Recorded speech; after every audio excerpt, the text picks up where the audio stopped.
আমি দেখা করি, আমার সঙ্গে আমার ছাত্র সংগঠনের নেতৃবৃন্দ ছিলেন।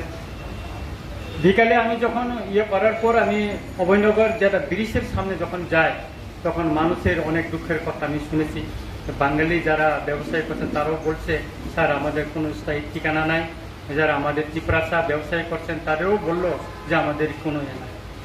একটা অভিযোগ হলো কি, যারা অভয়নগর ব্রিজের পাশে বা আগে যারা রাস্তা কিনারের পাশে যারা ব্যবসায়ী করতেন, বিশেষ করে চিপরাসাদের কাছ থেকে তাদের টাকা নেওয়া হয়তো। সর্বশেষ আমি যেদিন গিয়েছিলাম ওই দিন আমি গিয়ে জানতে পারলাম তাদের কাছ থেকে 20 টাকা করে, কোনো কাগজপত্র ছাড়া 20 টাকা করে ট্যাক্স কালেকশন করা হয়তো।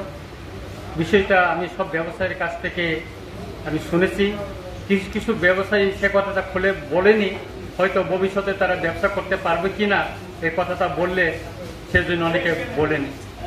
তবে এটা বাস্তব সত্য যে আমাদের মাননীয় মেয়র যে তাদেরকে স্থায়ী একটা ব্যবসায়ী স্থান দেওয়ার জন্য যে উদ্যোগটা নিয়েছেন, এটা একটা মহৎ উদ্যোগ, আমি এটা খুবই প্রশংসা করি।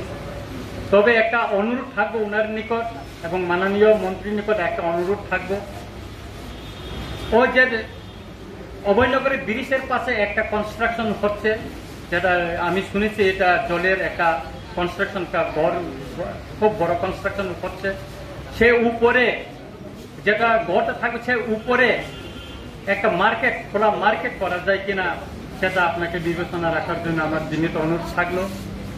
পাশাপাশি আমাদের যে খালটা আছে, খালের পাশে পাশে অস্থায়ী কিছু যারা বিকালে ব্যবসায়ী করে, শুধু বিকালের জন্য অস্থায়ী তাদেরকে করে দেওয়া যায় কিনা অস্থায়ী দোকান ব্যবসার জন্য, সেটাই চিন্তা ভাবনায় যদি নিয়ে আসা হয় তাতে ক্ষুদ্র ব্যবসায়ীরা উপকৃত হবে বলে আমি মনে করি। কেননা অনেকে আমাকে বলছে অভয়নগর বাজারে যদি আমরা ব্যবসা করি দিনে আমরা 1000 টাকা বিক্রি করতে পারি না, কিন্তু অভয়নগর ব্রিজের পাশে বসে যদি আমরা বিক্রি করি 3000-4000 টাকা আমরা বিক্রি করতে পারি। তাতে আমার ছেলে মেয়েকে আমি গড় ভাড়া দিয়ে আগরতলায় থাকতে পারি।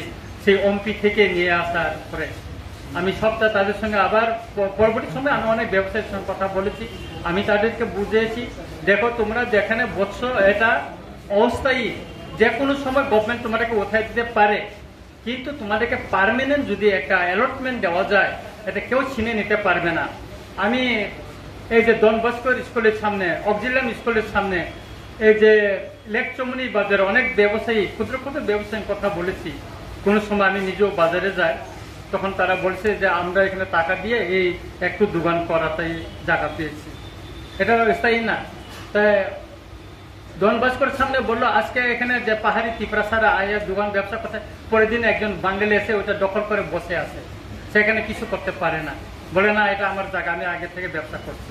কারণ যারা পাহাড় থেকে যে চিপরাসারা আগরতলায় এসে ব্যবসা করে তাদের তো কোনো স্থায়ী নাই, তারা শহরে আসে, সকাল খুব ভোরে 4টার সময় গাড়ি নিয়ে চলে আসে, বিক্রি করার পর বিকালে তারা চলে যায়, তারা এখানে স্থায়ী না। কিন্তু এখানে যারা বাঙালিরা ব্যবসা করছেন তার তো এখানে স্থায়ী, সবসময় এটা দখল করে থাকে, সেজন্য পাহাড়িরা আজকে এখানে কালে ওইখানে এইভাবে তারা চলে যেতে হয়।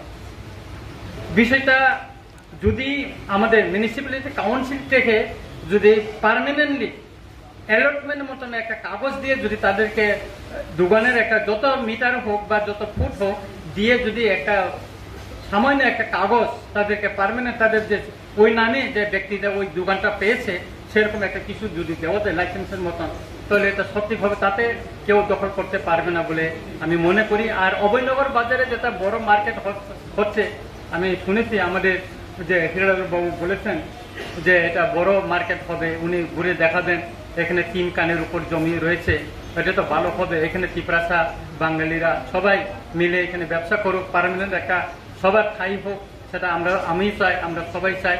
আর পাশাপাশি যে ওই যে আমাদের যে খালটা অভয়নগরের জন্য যে খালটা, ওটা কিনারে অস্থায়ী বিকালের, শুধু বিকালের জন্য একটা অস্থায়ী তাদেরকে ব্যবসা গড়ে তুলে যায় কিনা, সেখানে চিপরাসাও বসবে, সেখানে বাঙালিও বসবে, তাদের জন্য একটু মানবিক দিক থেকে যদি বিবেচনা করে যদি তাদেরকে দেওয়া যায় কিনা সেটা বিবেচনা রাখার জন্য আমি অনুরোধ করছি এবং আমি মাননীয় উপজাতি কল্যাণ মন্ত্রী মহোদয়কেও আমি অনুরোধ করব এই ব্যবসা প্রতিষ্ঠান গড়ে তোলার জন্য ট্রাইবাল ওয়েলফেয়ার থেকে ডিপার্টমেন্ট থেকেও যাতে এখানে পর্যাপ্ত একটা সহযোগিতা করা হয় এই অভয়নগর বাজারে, সেটাও আমার অনুরোধ থাকলো।